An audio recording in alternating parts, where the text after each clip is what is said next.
Hello beautiful soul, welcome back to my channel. This is my channel. I'm for Japan. Dahil anak. Aquarius, this reading is for you. Tingnan natin na iyong June 8 to 14. Maraming salamat muna sa aking mga subscriber, new subscriber, cross-watcher, at sa mga bagong pasok dyan. Welcome na welcome kayo sa bahay ni Ate Aimee. Salamat kayo sa nakataba ng puso ninyong mga comments. Anak. Sa mga bagong pasok dyan, welcome na welcome kayo sa bahay ni Ate Aimee. Salamat kayo sa mga nagpa-personal reading. Kung gusto nyo na energy nyo lang talaga, gusto mo korte, all the details para sa personal reading nasa baba ng video. This is, o diba, bulol, a general reading. Kunin mo lang sa'yo at itapon ang hindi naman sa'yo. Maaring ito isa vice versa. Energy po, energy ng person mo, energy ng malapit sa puso mo. Nangyayari, or mangyayari pa lang. Use your own intuition, lawakan natin ang ating isipan. Energy reading tayo, ha? Ano man ang gender mo, ano man ang edad mo, if this is your energy, it's good. Para alam mo ang warning sign. Diba? Kung hindi naman to magpipit sa'yo, huwag na ipilit. Sa iba is nangyari na to, sa iba is sa mga darating na araw ay maaring ito is maganap. Okay. Meron tayong Gemini, Virgo, Aries, Libra, and Leo. Nakita ko dito, pinag-uusapan ka. Or may mga tao na nagdadaldal about sa'yo, no?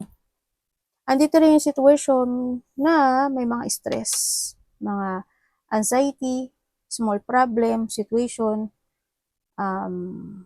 may mga sitwasyon na nababalisa ka, nababahala ka, may mga ganong sitwasyon. Siguro, may mga iniisip-isip ka, ganyan, no? Sa iba sa inyo. And then, iba dito, may mga excitement naman din na parating. Makaka-receive ka daw ng information yun. Maaari yung may mga chismis ka na masasagap, ano? Naku, alam mo ba, sinabi ni ganito, ganyan, ganyan, ganyan, ganyan. Or someone want to communicate you. Or maaari ikaw is makikipag-communicate sa isang tao from the past. No?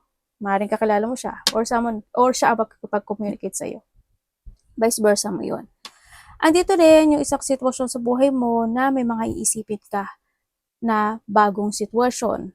Kumbaga, you're thinking for a new ganyan or thinking for to start something. Halimbawa, trabaho, place, goal, passion, mga ganyan.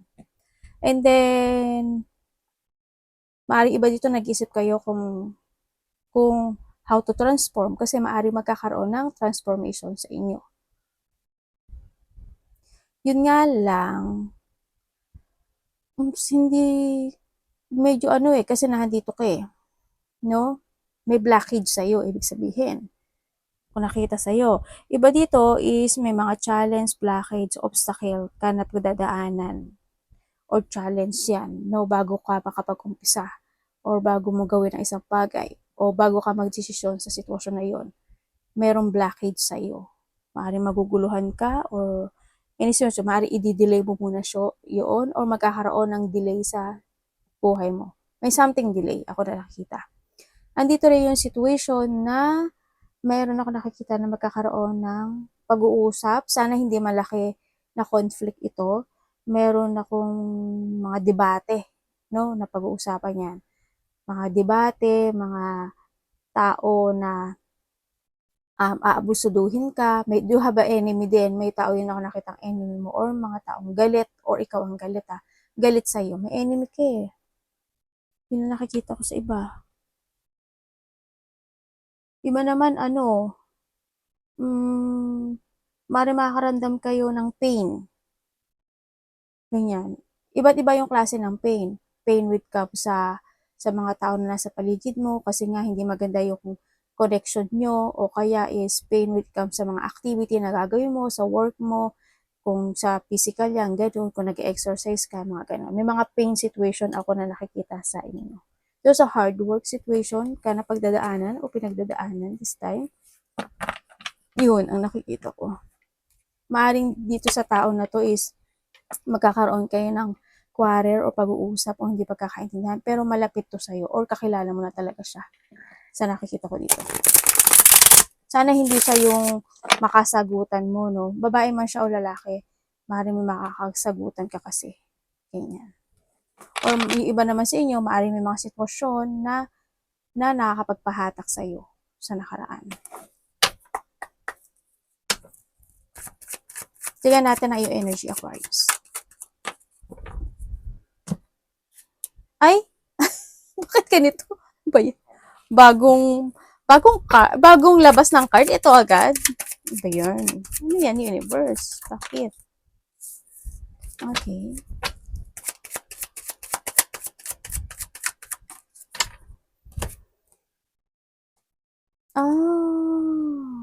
Ang iba sa inyo, may sadness kayo. Hmm?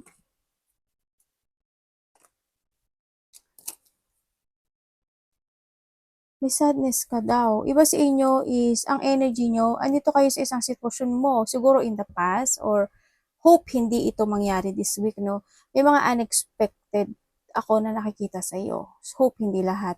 Siguro andun yung nangyari yung mga disappointment, ganyan, sa isang tao.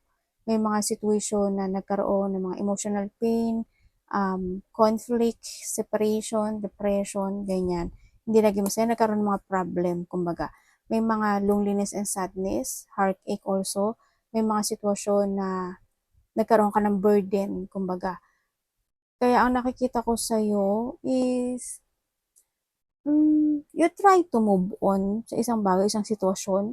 Andun yung magkakaroon, or you need to accept, or you need to recover, no, from the past situation, if ever na may mangyari na ganito sa sitwasyon mo. Iba sa inyo siguro, you will find peace. Kumbaga, kahit na nahandoon yung burden, or yung struggle, or yung problem na yon, pipilitin mong makamove on. Yan, ang nakikita ko sa'yo. Tingnan ko nga kasunod ni ano. May movement ako nakikita sa'yo. Magkakaroon siya ba siya ng ano? Parang mismong sarili mo mismo is makaka-move on kay with your own. Na walang tutulong sa'yo. Ikaw mismo ang mag-heal ng nararamdaman mong pain.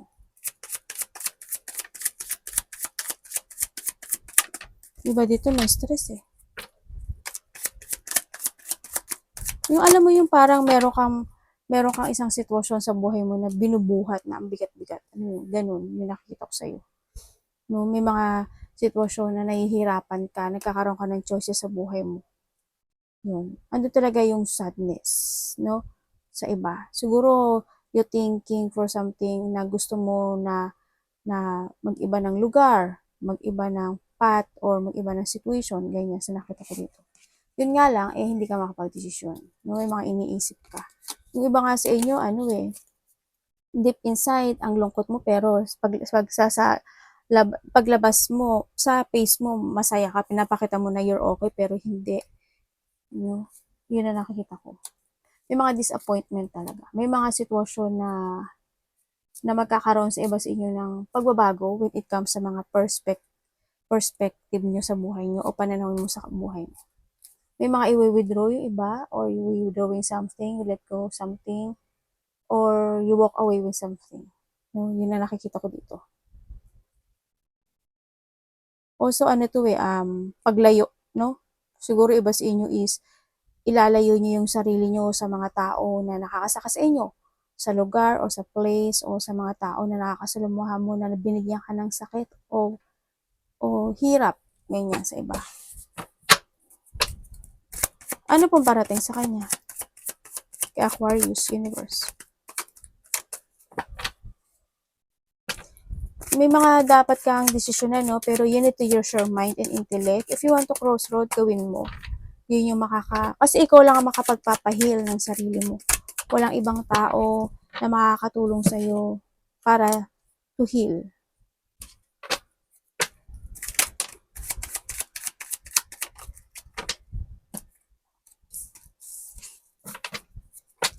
Ano po to?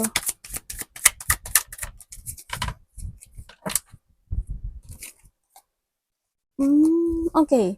Ang nakikita ko sa'yo, may tao makikipag-usap sa'yo. Maaring friend mo, or maaring tao sa nakaraan. Yun. Maaring may pag-uusapan kayo related to money, or related to something, decision making. Ganyan. O kaya sa iba dito is or ikaw ang kakausap pa, or kaya may mga pag-uusapan kayo na gusto niyo umpisahan, o kaya may mga pag-uusapan kayo na gusto niyo i-create, ganyan. May mga collaboration kasi ako nakikita dito. Siguro may mga pag-uusapan yung iba na gawin natin tong project na to, gawin natin to, gawin natin yan. O kaya iba dito is may mga gagawin kayo na either adventure, ganyan. Iba may mga pag-uusapan. Iba dito may mga may kukontak sa'yo, or ikaw ang kukontak, maaaring magkakaroon ng pagkikita-kita ng mga friend, malapit sa puso, ganyan. Or contact lang to ha, or communication lang. Kung hindi man kayo is siguro by the phone. Pero iba is magkakaroon ng ganun. May mga pupuntahan kayong gathering, celebration, collaboration, there's a joy situation, or may tao na may mga tao na magbibigay sa'yo ng pagmamahal and support, or ikaw ang bibigay sa kanila. Yun na nakikita ko dito. May mga excitement situation din ako na nakikita sa iba. Wala, maglalabas kayo, magchichill-chill kayo, ganyan. May mga pupuntahan kayo. Anak, laglakad ka na naman. Ang hilig mong malakad sa mic. Yun. May mga decision making ka rin na pag-iisipan this time. Yan. Ang nakikita ko sa iyo. Ano pong dapat iwasan ni Aquarius? Alam mo ba na dalawa ba yung tao mo? Kasi may tao ko dito nakikita. Sabi sa inyo, 4 yung anak nyo. 4, 5. Yung iba sa inyo, you have a 2 person. Maaring yung isa is cold sa'yo, or yung isa naman is a person na nagkakaroon siya na attraction sa'yo. Yun. Iba dito, either siya is nasa ibang bansa, or iba yung kanyang language. Ganyan. Dapat iwasan.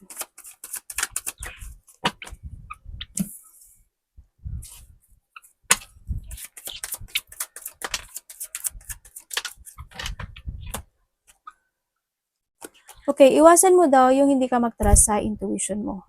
Iwasan mo hindi mo alagaan yung sarili mo. Don't be too much emotional or overthinking. Ang sinasabi rin dito na huwag kang mawala ng pag-asa, huwag kang ma-depress, huwag mong isipin yung mga bagay o isang sitwasyon na nangyari na. Kumbaga, kung may mga bagay o sitwasyon na hindi ka nila pinahalagahan o hindi napahalagahan yung sarili mo, hindi ka nila inilagaan o hindi ka nila vinalue, mag-move on ka na lang. Sinasabi dito, kailangan mo talagang i-withdraw yung mga bagay na yun. Kailangan mo i-let go yung mga bagay na yun. Kailangan mo umiwas sa mga tao na makapagbibigay sa'yo ng pain. If you decide o may mga pursuing ka na idea, gawin mo. If you want a new journey into your life, gawin mo. If you want to pursue yung mga project mo, opportunities, creation, gawin mo. Ganon. You need to focus more to yourself dito. Iwasan mo na hindi mo pag-focus. Kasi ang nakikita ko sa iba sa inyo is sensitive, no? Or magiging sensitive kayo, or hindi pagiging sensitive nyo. Hindi pagiging emotional nyo kasi sa iba sa inyo. Iwasan mo rin na matakot sa bagay na didesisyonan mo this time. Huwag kang kabahan, huwag kang matakot, o huwag kang mag-alinlangan, no? Sinasabi rin dito.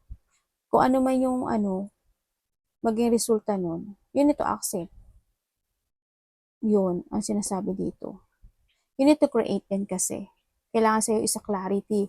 Kailangan sa'yo is baguhin mo yung paniniwala mo. It's time to kailangan mo magkaroon ng renewal. Kailangan mo ng peaceful this time. Sa nakita ko dito. No? And revert also. It's time to revert. Sa nakita ko dito sa'yo.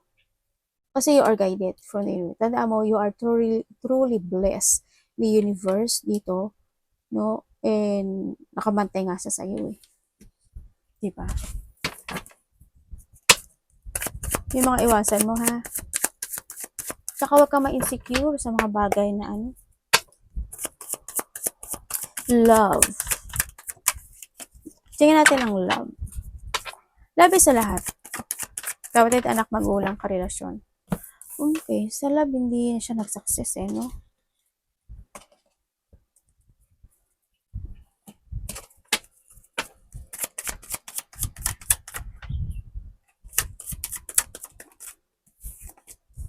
Ay, 9-9 no? Ito. Diba?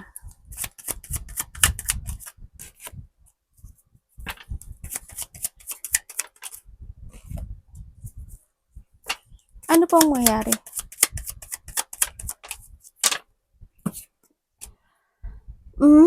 Okay, when it comes sa love, ang nakita ko sa inyo, talagang itong love na to, it's more on, unfulfilled. Kumbaga, sadness talaga, no? Sa iba sa inyo, is talaga nagkahiwalay na dito sa nakikita ko dito.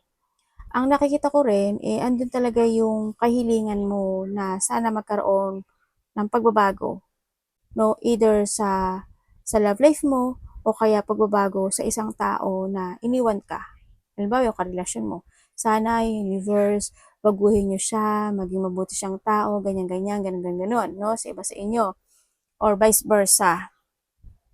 In this na mas may ikaw or siya, handun pa rin yung reminiscing sana ka mga nakaraan, no? Kumbaga, naaalala mo yung mga past situation nyo na happy, yan yung sa nakikita ko dito. Naaalala mo yung mga sitwasyon na pinagsamahan nyo siyempre dito sa nakita ko dito. And nandun din yung sitwasyon, nagkakaroon ka ng self-evaluation when it comes sa love life na to. Sa love life na to, you missing someone also.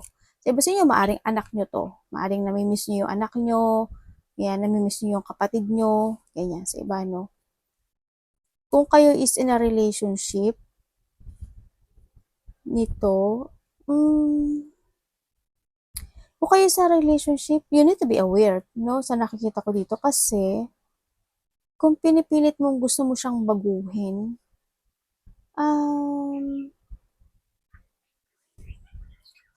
kausapin mo siya, pero, ang nakikita ko dito, mahirap siyang baguhin. Parang iba dito, nagtitiis kayo dito sa relationship na to.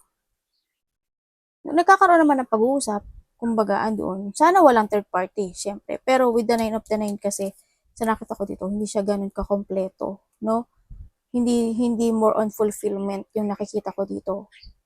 Siguro minsan, nagkakaroon kayo ng sadness, nagkakaroon kayo ng conflict, ganyan. Siguro, handyan kayo, nagsasama kayo because of the child, no? Or kaya because of something, kung ano man yung meron kayo, sa nakita ko dito. Yun ang nakikita ko. Sana hindi nyo to energy. Kamusta po yung money niyan, Aquarius?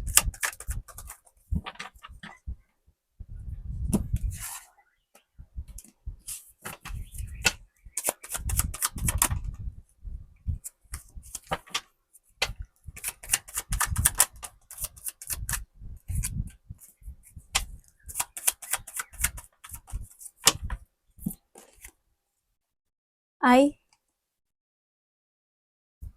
sa money mo? Sa money mo, siguro, minsan hirap. May hirap ako nakita ko, nagkaroon ng mga deep one when it comes sa money, no? Nandun yung frustration, yan, may mga sitwasyon na may pinaplano ka naman sa nakita ko dito. Pero kung titingnan ko si ano mo, wala pa siyang growth, pero handoon naman yung umaasa ka na magkakaroon ng magandang resulta yung pera mo. Kumbaga, magkaroon ng changes. Sa ngayon kasi siguro din yung nagbibigay ka ng suporta from someone or you're giving support, ganyan sa iba, sa nakita ko dito. Pero pinipilit mong paglabanan yung when it comes to related to a money. Kung titignan mo, di ba, tingnan mo yan. Maganda ba yung kayo na maganda ba yung pera mo? Di ba? Medyo hirap. Sa iba, siguro, sa iba. Siguro kasi yung iba, baka nagpapadoktor kayo, di ba? May mga binabayaran talaga kayo na hospital, ganyan, sa nakita ko dito. O kaya, andun talaga yung you're giving your support sa ibang tao. Kaya, ang nakita ko dito sa money mo, hindi siya ganun sa nag-growth. Yun ang nakikita ko. Hindi pa sa ngayon. Siguro may mga tinutulong-tulungan ka. Yun. Kaya ang nakita ko dito is ganyan ka. Kumbaga yung money mo is may konting pagka-stuck kasi nandito rin si Devil. Pero magkakaroon naman daw dito ng renewal. Magkakaroon din ng pagbabago. Pero you need to commit lang yung self mo na magkaroon talaga ng big changes sa money. Nakikita ko naman sa'yo na pinag-iisipan mo talaga kung saan mo itutungo yung pera mo. Nakikita ko naman siya dito. Yun nga lang, medyo hirap yung iba, no?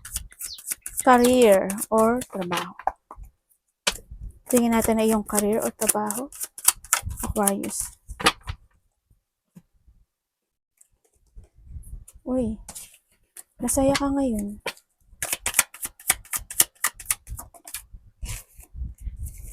Ay, ano yun? Sa career or trabaho mo, siguro sa iba sa inyo, may pagbabago mangyari, either umalis kayo o aalis kayo sa trabaho nyo. Ganyan. Sa iba sa inyo ha. Or magkakaroon ka ng decision making to let go yung career mo this time. Baka mag-change ka ng career this time o kaya trabaho sa iba sa inyo. Pero andito kasi si San, maaari magkakaroon ka ng enlightenment kung paano mo babaguhin yung sarili mo when it comes sa trabaho mo o yung career mo. Yun, medyo worrying, no? Siguro iba sa inyo is marami ka inaalala sa career mo, sa trabaho mo, ganyan. Parang handun ka sitwasyon mo na nagpapakasaya ka lang pero hindi ka na masaya. Siguro when it comes sa career mo, medyo stressful talaga sa iba sa inyo. Andun yung maaaring may mga tinutulungan ka, no? Iba sa inyo siguro may mga tinutulungan kayo na mga bata, ganyan, mga matatanda, ganyan, inaalagaan sa iba sa inyo, no? Yun na nakikita ko sa iba. May pag-aaruga. Pero nakita ko stress ka. May mga depression ka na na inaalala when it comes sa career or sa trabaho mo. May mga worrying, kumbaga.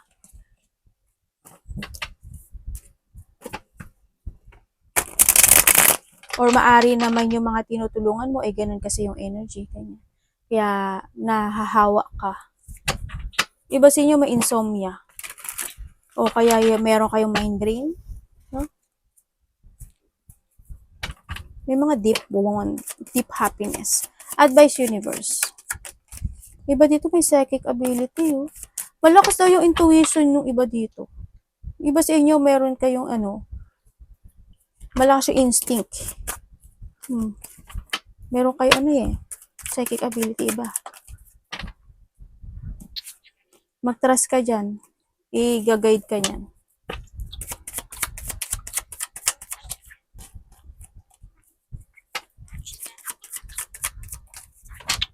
Okay, ang advice sa'yo, you need to be independent. Kung kinakailangan mo magkaroon ng shifting o pagbabago, gawin mo. Ang sinasabi rin dito is, kailangan mo magplano kasi this is a time to place your future sa mga kamay mo. Huwag kang magkaroon ng doubt or huwag ka lang maghintay na magkaroon ng click changes when it comes sa buhay mo. Ibig sabihin, you need mong mag-prepare, discover your talent, discover yourself, ano ba yung gusto mo, o handa yung sitwasyon na kailangan mong umaksyon dito, no? It's up to you to make it happen. Yung gusto mo mangyaring pagbabago, it's up to you. You need to be very creative lang talaga this time. And syempre, positive motion. I-pursue mo yung mga new idea mo sa nakikita ko dito. Kung gusto mo mag-travel, mag-change ng journey, gawin mo. Take it action and be adventurous, no? Sa nakikita ko dito. Kumbaga, ito na rin yung time na kailangan mong i-innovate yung sarili mo this time sa nakikita ko dito. Mag-focus ka sa mga bago mong plano to make a new beginning in your life. It's time to change and syempre, kumbaga, nandiyan yung opportunity ibinibigay sa'yo, di mo? I-grab mo na. Iba sa inyo siguro, mag-iisa o nag-iisa kayo? Baka may mga travel, no? Or you thinking for a travel sa iba sa inyo. O kaya may mga gagawin na kayo ng mga new project in life with your own. Ganyan. Baka may mga pinag-iisipan ka na. I-force mo yun kasi there's a victory and success happen sa buhay mo. Siguro sa iba dito is after a year or after a month, yun na to, or iba is a week. Arigato namaste, God bless.